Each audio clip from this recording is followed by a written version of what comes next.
잃어버린 자를 찾으시는 하나님이라는 제목으로 말씀 나누겠습니다. 여러분, 오늘 읽은 말씀은 여러분이 익히 잘 아시고 이해가 되는 말씀입니다. 잃은 양 한 마리, 100마리 중에 잃은 양 한 마리를 찾아서 기꺼이 99마리를 산에 두고 잃은 양 한 마리를 찾아가는 목자 비유입니다. 이 비유를 말하는 이유는 분명합니다. 오늘 마태복음 18장 14절에 보시면요, 이와 같이 이 작은 자 중에 하나라도 잃는 것은 하늘에 계신 너희 아버지의 뜻이 아니니라. 하나님은요, 작은 자 한 사람도 잃기를 원하시지 않는다는 것이지요. 여러분, 그렇다면 작은 자가 누구예요? 작은 자가 누구입니까? 이 말씀은요, 문맥을 쭉 따라 올라가서 마태복음 18장 1절에 그 배경이 나오는데, 여러분, 제자들이 예수님께 큰 자가 누구입니까? 천국에서는 누가 큽니까? 지금 다들 크게 되고자 하는 마음이 있어서 물었어요.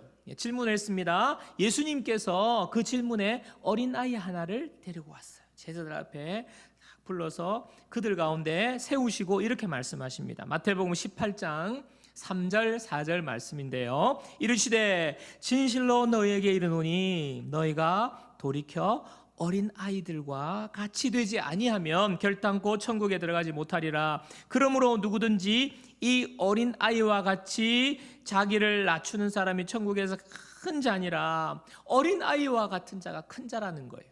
그 다음에 뭐 또 나옵니까? 작은 그 약한 자, 작은 자 하나를 실족하게 하는 거, 작은 자 중에 하나를 잃어버리는 거, 작은 자에 대해서 이야기하시죠. 여러분, 그 예수님 당시에는요, 어린 아이는, 그리고 여성은요, 사람의 숫자에 카운트가 되지 않아요. 무슨 말입니까? 사람 취급을 안 했다는 거죠. 어린 아이와 여성은 어리다는 이유로, 또 여성이라는 이유로 굉장히 하찮게 무시하고 작은 존재로 여겨진 존재들입니다.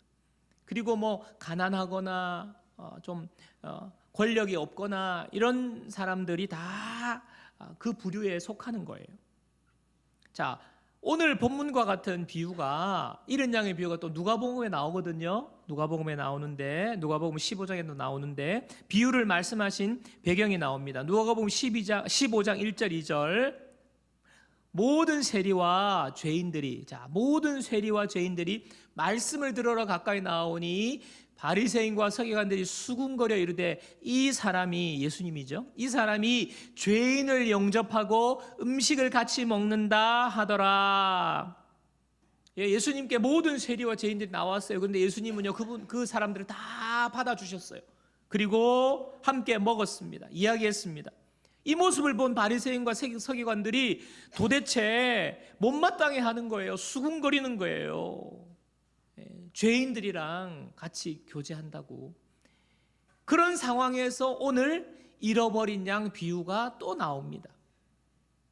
누가복음에는요, 이 비유의 이유를 다음과 같이 말합니다. 누가복음 15장 7절 보십시오. 내가 너희에게 이르노니 이와 같이 죄인 한 사람이 회개하면 하늘에서는 회개할 것 없는 의인 99으로 말미암아 기뻐하는 것보다 더하리라.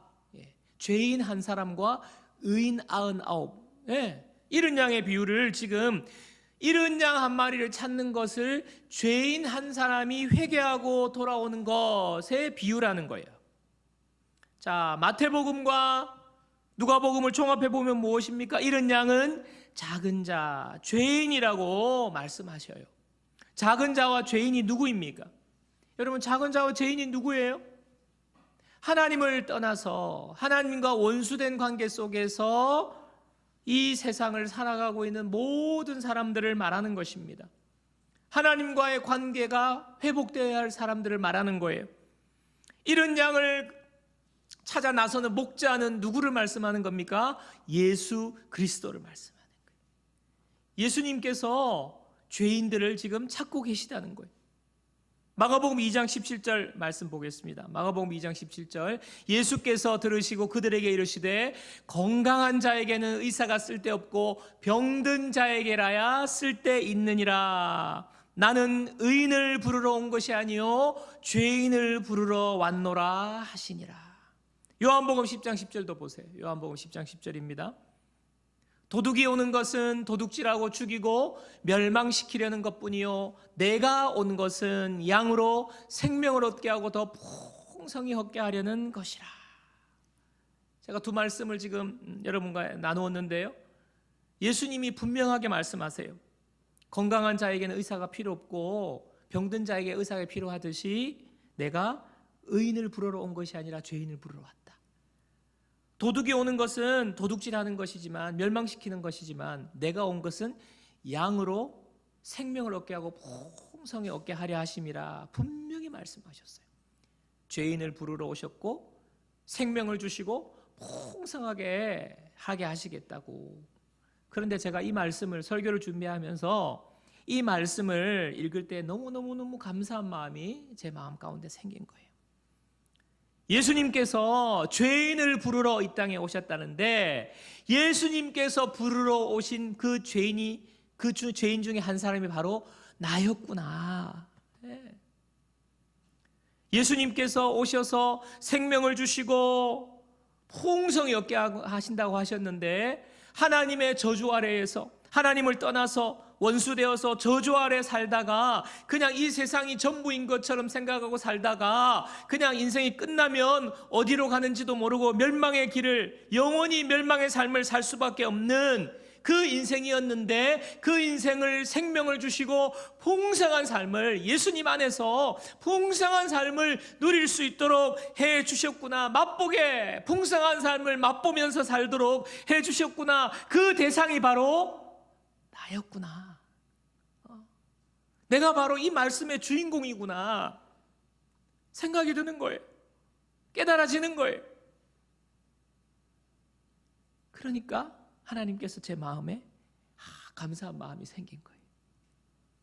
나는 생명을 얻었고 이 땅에서도 주님 안에서 풍성한 삶을 누릴 것이고 영원히 풍성한 하나님 나라에서 살아갈 거라는 이 확신의 말씀이, 이 말씀을 통해서 예수님 때문에 나에게 주셨구나 하는 그 은혜가 있는 거예요. 여러분은 어떻습니까? 여러분, 예수님께서 불러주셨고, 예수님께서 생명 주셨고, 예수님께서 여러분에게 풍성한 삶을 주셨고 앞으로 주실 거라는 확신이 있으시지요? 네, 여러분, 이것 때문에 우리가 지금 예수 믿고 신앙생활 하는 거예요. 저와 여러분이 바로 예수님이 찾아 나서신 그 잃어버린 양 한 마리였던 거예요. 저와 여러분. 자, 그렇다면요, 저와 여러분 마음에 이 사실을 깨닫고 이 은혜를 알고 이것을 누리고 있다면요, 저와 여러분의 마음에 변화가 있어야 합니다. 변화가 있어야 돼요. 어떤 변화일까요? 바로 예수님께서 잃어버린 양을 찾으시는 그 주님은 오늘도 잃어버린 양을 찾고 계신다는 그 예수님의 마음에 대한 우리의 부담이 있어야 되는 거예요. 여러분, 그렇지 않습니까? 예수님께 찾으신 잃어버린 양 한 마리가 나였다면 지금도 잃어버린 양을 찾고 계신 주님의 마음이 나의 마음이 되어야 되는 거예요. 거룩한 부담을 가지셔야 되는 거예요. 제가 지난 주일에 4월 16일에 새생명 축제 합니다 선포했잖아요. 그래서 여러분 마음에 드디어 올 것이 왔구나, 아마 기쁜 마음으로 올 것이 왔구나 하는 사람도 있었을 것이고, 우와, 여러분 굉장히 부담을 가지시는 분도 계셨을 것입니다. 여러분, 새생명 주일이 무엇입니까? 여러분, 하나님을 모르고 예수님을 믿지 않는 가족이나 지인분들, 태신자라고 우리가 명명하지요. 이분들을 초대하는 것입니다. 교회로 오게 하는 것입니다. 그리고 복음을 듣게 하는 것입니다. 예수님을 만나게 하는 거예요. 잃어버린 양을 찾으시는 바로 그 일을 우리가 하는 것입니다. 그래서 여러분 중에는 뭐 거룩한 부담을 가지시는 분도 계시고, 아니면 이 스트레스 받는 분도 계실 거예요. 예. 여러분, 그 당연한 거예요. 참 쉽지가 않습니다. 제가 태신자를 지난주에 작성해 보라고 보라고 이제 과제를 내드렸는데, 아마 여러분들이 나는 태신자가 없는데 막 생각 어떻게 하지? 그날 또 데리고 올 사람이 없는데, 또 그분은 도무지 씨알이 안 먹히고 교회라고 그러면 그냥 막 일을 가는 사람인데 어떡하지? 데려올 수 있을까? 아마 여러분들 걱정도 많이 되실 거예요. 또 그날 한 사람도 못 데려오면 목사님 얼굴을 내가 어떻게 보나, 목사님한테 너무너무 미안할 것 같다는 생각이 들 수도 있고요. 남들 앞에서 내가 창피할 수도 있겠다는 여러분 생각을 가질 수도 있을 거예요. 다른 성도들이 뭐라 할까.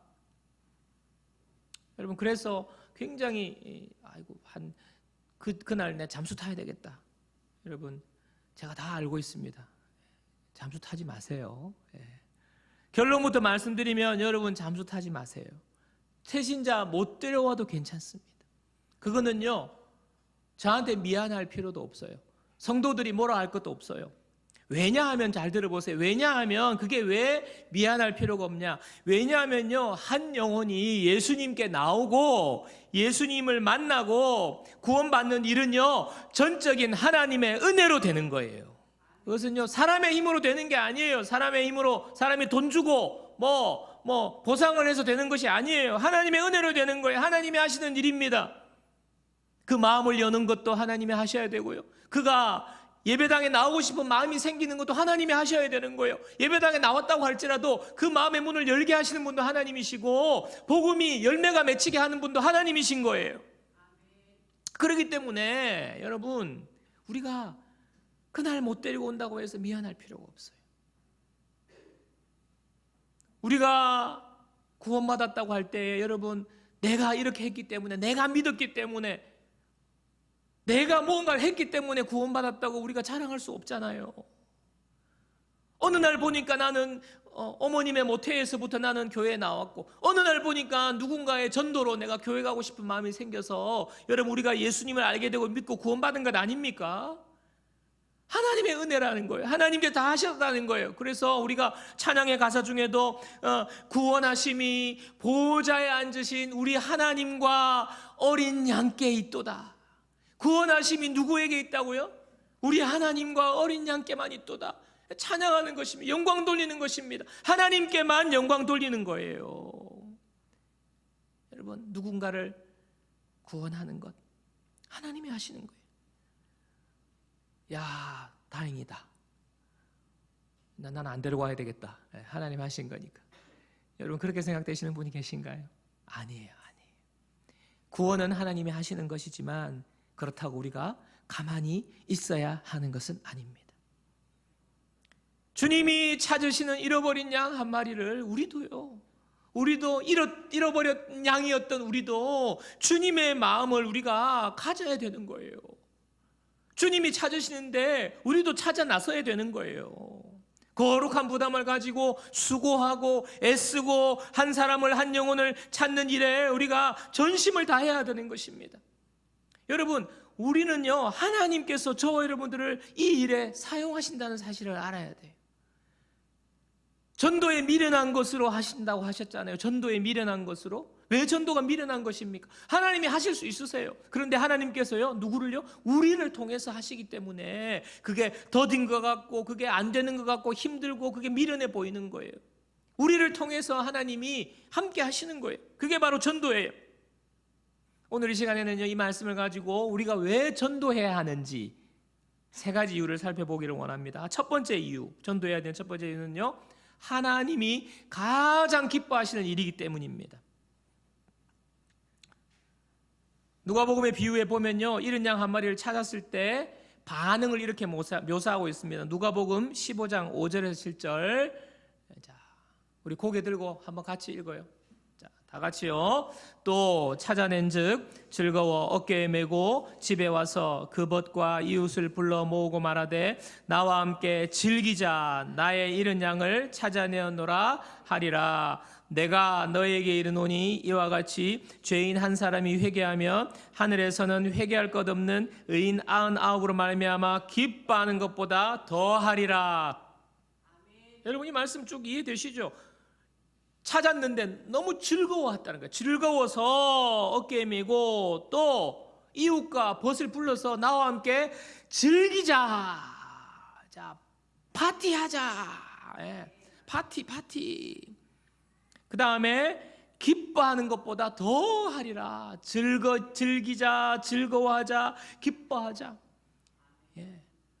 전도는요 하나님이 너무 기뻐하시는 일이에요.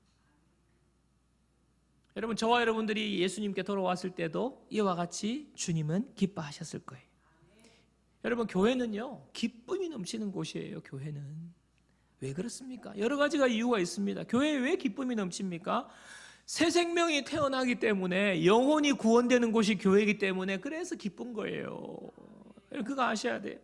우리 교회에 아무도 찾아오지 않는다, 새 가족이 없다, 새 생명이 탄생되는 게 없다, 세례받는 사람이 아무도 없다, 계속 그냥 있던 사람들이 있고 그냥 세월이 흘러가서 그냥 그분들이 막 천국 가시고 돌아가시고. 여러분, 우리 가정에도요, 새 생명이 탄생하면요 얼마나 기뻐요. 마찬가지.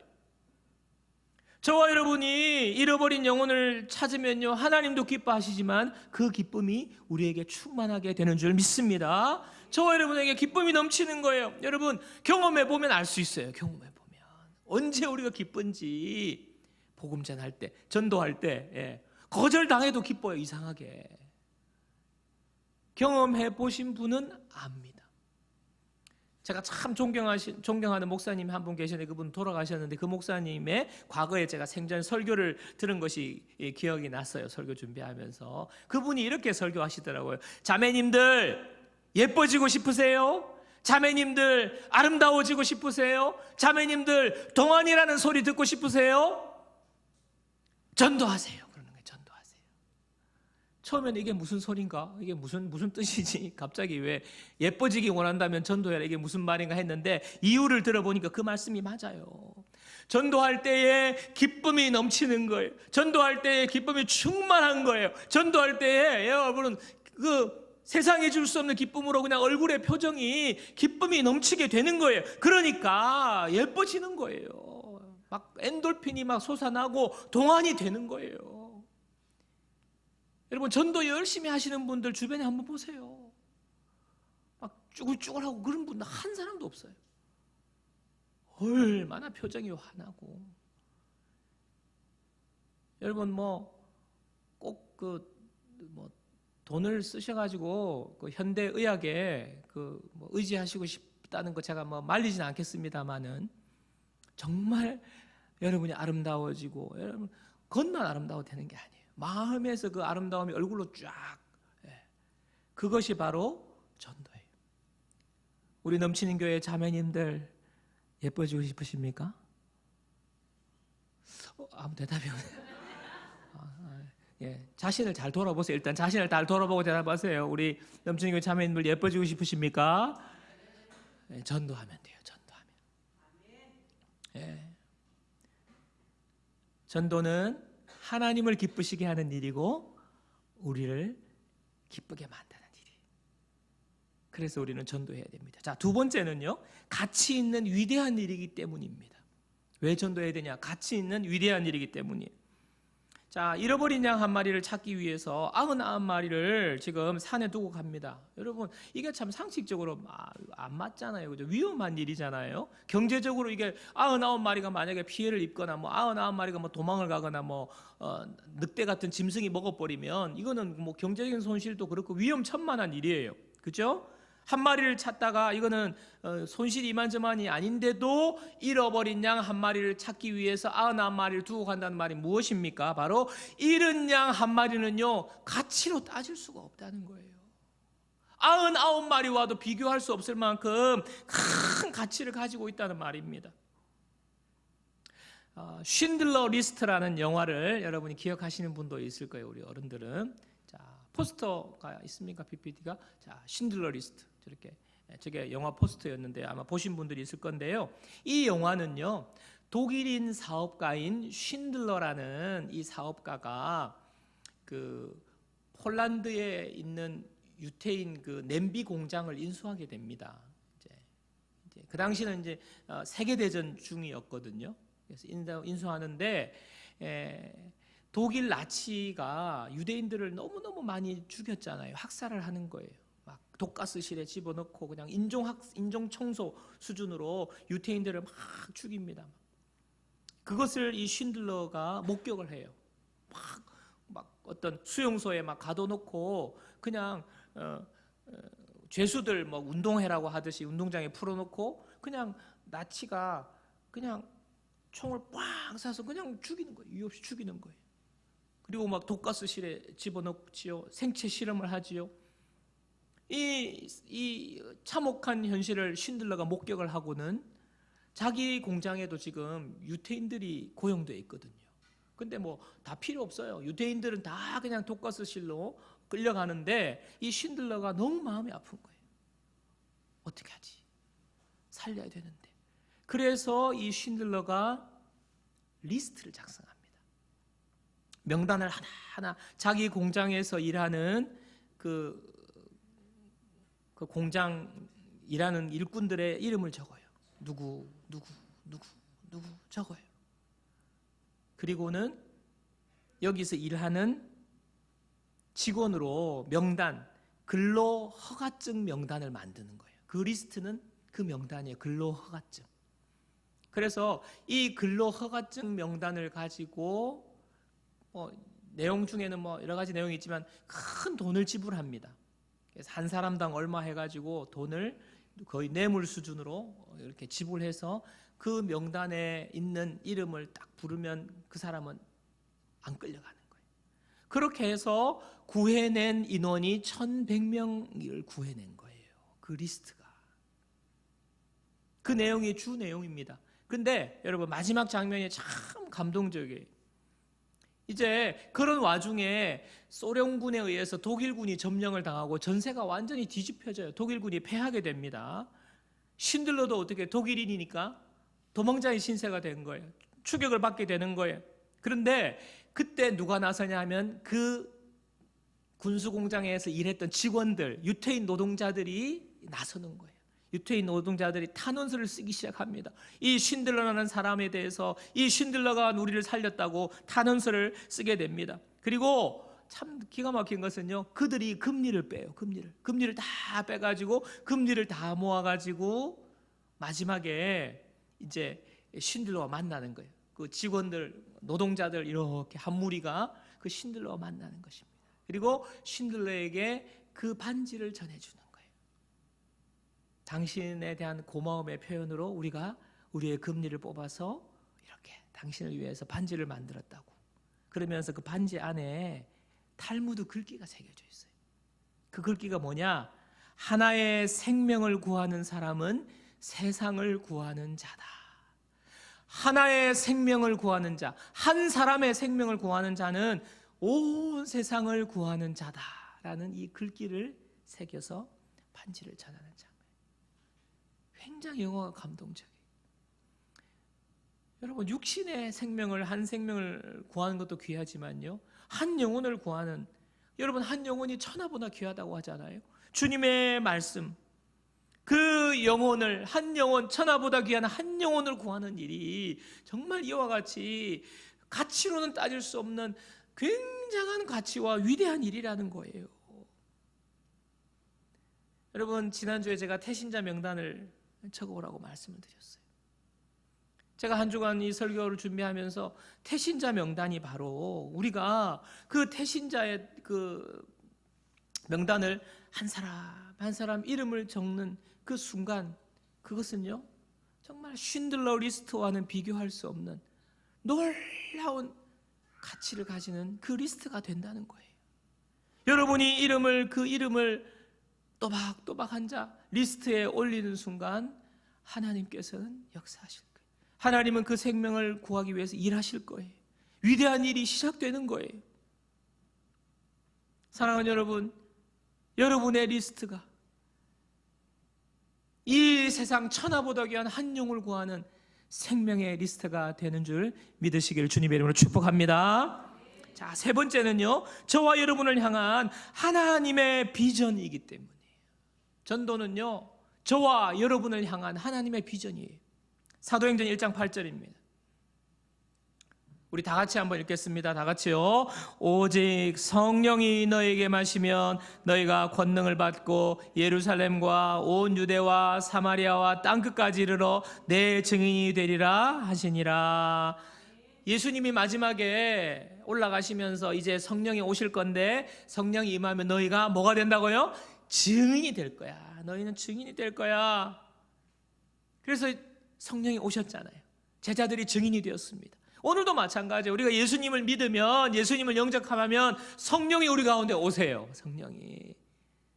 성령님 우리 가운데 있는 줄 믿습니다. 성령님이 오시면 우리는 뭐가 된다고요? 증인이 되는 거예요. 증인이 되는. 하나님이 우리를 향한 비전을 갖고 계시는데 그게 바로 증인 되는 거예요. 예수님의 증인이 되는 것입니다. 우리의 삶은요, 증인된 삶을 사는 것이 우리의 비전이에요. 하나님 비전이에요. 근데 우리가 이 복음을 전하는 일에 아무것도 하지 않고 있다, 도무지 복음 전하고 전도하는 일에는 그냥 두 손 두 발 다 놓고 있다, 그러면요 증인의 사명을 잊고 사는 거예요. 하나님께서 여러분들에게 주신 그 증인의 사명, 하나님의 비전을 여러분들이 잊고 사는 거예요. 하나님의 비전 무시하고 사는 것입니다.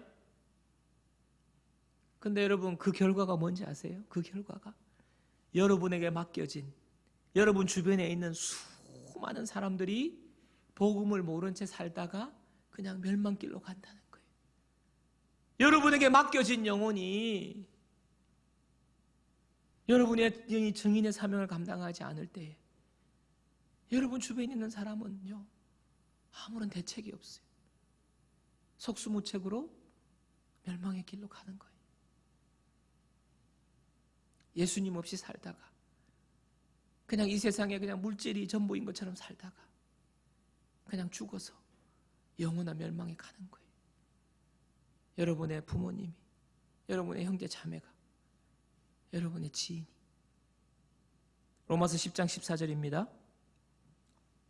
다 같이 읽어요. 그런즉 그들이 믿지 아니하는 자를 어찌 부르리요? 듣지도 못한 이를 어찌 믿으리요? 전파하는 자가 없이 어찌 들으리요? 예수님을 안 믿는데 어떻게 예수님이 나의 구주라고 어떻게 못하죠? 근데 들었어야 믿죠. 근데 전파하는 자가 없는데 어찌 듣겠느냐는 말이에요, 여러분. 하나님께서 한 영혼을 구원하시는데, 여러분 잘 들으세요. 하나님께서 한 영혼을 구원하시는데 그 일의 시작을 누구로부터 시작하느냐? 저와 여러분으로부터 시작하는 거예요. 저와 여러분이 그 복음을 전하는 그것으로부터 시작하는 거예요. 전파하는 자, 누가 전파합니까? 저와 여러분이라는 거예요. 증인의 사명을 다 하라는 것입니다. 사랑하는 여러분, 저와 여러분이 어떻게 예수님을 믿고 하나님의 자녀가 되었습니까? 어떻게 여러분이 이곳에 와서 하나님 앞에 평안을 누리면서 안식하면서 예배를 드리는 영원한 하나님의 자녀가 되었습니까? 간단해요. 누군가가 전해 주었기 때문이에요. 목사님 아니에요. 저는요 부모님으로부터 모태신앙. 그런데 생각해보세요. 부모님은 그러면 어떻게 믿었어요? 부모님도 모태신앙이에요. 그러면 할아버지는 어떻게 믿었어요? 누군가가 전해 주었기 때문에. 누군가가 전해 주었고, 누군가가 교회 가자고 했고, 누군가가 계속 이야기했고, 누군가가 하나님이 너를 사랑한다고 그랬고, 누군가가 관심을 가졌고, 누군가가 여러분 한 번만에 되었을까요? 한 번만에. 수도 없이 누군가 이 사람 저 사람 통해 가지고요 오랜 시간 누군가가 기도했을 거예요. 누군가가 여러분을 위해서 기도했어요. 누군가가 여러분을 위해서 관심을 가졌어요. 누군가가 여러분을 위해서 사랑을 베풀었어요. 누군가가 여러분을 권했어요. 가보자. 그래도 가보자. 그렇게 해서 예수님께 나아오게 되고 때가 되어서 예수님께서 저와 여러분을 구원해 주신 것입니다. 이 구원을 위해서요 하나님께서는요 예수님을 십자가에 죽기까지 내어주셨어요. 예수님을 십자가에 죽기까지 거저 주시는 구원이 아니라는 말입니다. 예수님께서 나를 위해서 고통당하시고 고난당하시고 피 흘리시고 죽음에까지 가셨어요. 그리고 사흘 만에 죽음을 이기시고 부활하심으로 우리에게 죽음을 이기는 영원한 생명을 주신 분, 바로 예수 그리스도. 그분의 십자가와 희생이 있었기 때문에 우리는요 오늘 이 자리에서 영원한 생명을 누리는 거예요. 그 예수님이 오늘도 지금도 잃어버린 양 한 마리를 찾고 계신다는 사실을 저와 여러분들 꼭 기억하셔야 돼요. 우리는 가만히 있을 수 없어요. 내가 사랑하는 사람, 내가 아끼는 사람, 내가 만나는 사람, 그 사람이 지옥을 향해서 가고 있는데 나 혼자 천국을 향해서 가고 있다고 즐겁게 룰루랄라 하면서 우리가 갈 수 없어요. 우리의 부모님이라면, 형제 자매라면요, 우리가요 그렇게 잘 먹고 잘 자고 할 수가 없어요. 오늘 이 시간에 성령님께서 우리 마음에 거룩한 부담을 주시기를 주님의 이름으로 축원합니다. 여러분, 거룩한 부담을 가지고 계시면서 하나님이 하시는 거예요. 그러나 우리는 그 일에 함께 하는 거예요.